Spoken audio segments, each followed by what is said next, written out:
Waterfall by Bergren from the River of Time series. Prologue. We paused on our hike, panting and wiping our upper lips, as our guide, the old Italian farmer who owned this land, chopped down a small sapling, clearing the overgrown trail. "Ecco, Verdi," he said, pointing at the ground. "See here." "See that?" my mum cried, pushing the tree branch back farther, squatting beside a slightly sculpted limestone paver. Not really expecting a response, she spoke more to herself. Or was it Dad's ghost she addressed, than to us, but the hairs on the back of my neck prickled with echoed excitement. "Here too," she said, her blue eyes wide, pointing at another. She followed our guide, tossing her Danish blonde braid over her shoulder, ignoring the brambles scratching at her lean tanned legs. She never noticed much of anything in such situations. I could fall and break my leg, but it would take a fair amount of screaming for her to turn around and tune in. My sister Leah rolled her blue eyes, so much like Mum's, as if to say, "Oh brother, here we go again." We'd seen it before. My mother, Dr. Adri Betterini, was on the trail of more Etruscans, the mysterious people who predated the Romans in this region of Italy. Most considered her and my dad to be the preeminent Etruscan scholars in the world. When he died, archaeologists from around the world showed up to pay their respects at the funeral.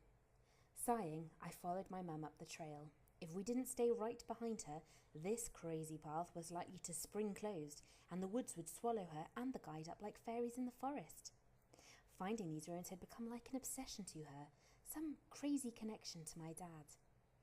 "Come on, Leah," I grumbled over my shoulder. My sister liked these hikes less than I did, and tended to fall behind, examining a flower or particular branch, always planning another sketch in her mind. If I let her, she'd sit down right where she was and draw, as lost and absorbed as our mother became in a dig. "Wait up, Gabby!" Frowning at her slow pace, I looked back, then forward again. I had a moment of panic as the trees closed in around me. In most parts of Tuscany, the trees were farther apart and older. Grand old oaks and pines dominated more space. Here the saplings were young, fighting one another and the underbrush for their place in the sun. But then my mum popped into view, climbing a large boulder behind the goat-like farmer. We paused beneath him and looked up. The old man looked back at Mum with a mixture of curiosity and triumph in his eyes. "It is good, no?" he said. My mother seemed to find her voice. "Good," she said with a cough, "very good."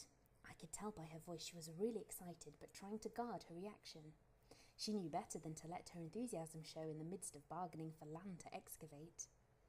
"What is it?" I asked, a bit put out not to be in on the discovery. "What did they find, Gabby?" Leah asked. "I don't know." Mum wasn't listening to us, so I picked my way through the remaining brush and then climbed the rock. The old sturdy farmer reached down to help me and then my sister up. My mother was already making her way forward through the bramble. The forest thinned here, and bigger trees dotted a field before us, but I knew that was not what had captured my mum's attention.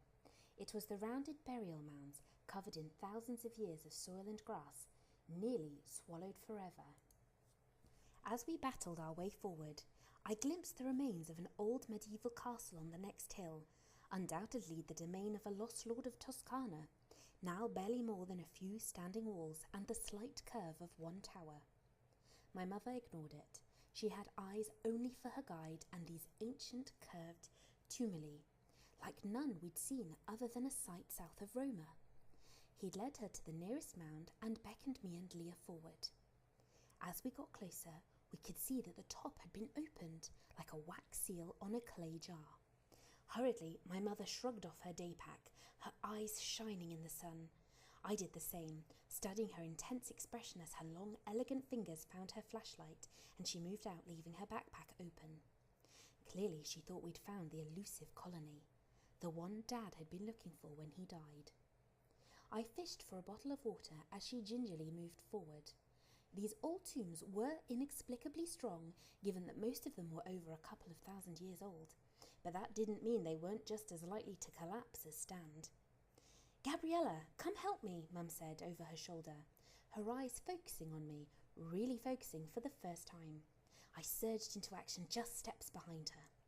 Mum crawled up and over the arc of the structure, which was little more than thigh high, it was so buried, and then reached back to pull the flashlight from her waistband. I took hold of her belt as she leaned over and then into the hole, her head and torso disappearing as she hung halfway into the old tomb. "Mum," I warned, anxious that it wasn't safe. "It's okay, Gabs," she called, her voice all muffled and echoing. I held my breath as her body shifted left, but still the old tomb held. "Okay, pull me up." We knew as soon as she straightened and we saw her face, but still she announced it. "4th century," she cried, grinning and falling into my arms, reaching out to include Leah. I hadn't felt that much joy from her in months. I didn't want the hug to end.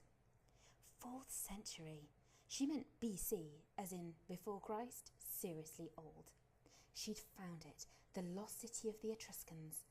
She moved out to take a closer look at the other 11 mounds, and I sat down on a rock beside Leah.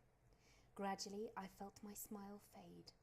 I looked around and over my shoulder. I wanted to be happy for her. I did. It was her dream, this. But it also meant that my entire summer was now claimed by this place, the middle of nowhere, where the nearest unattached boy appeared to be about 70 years old.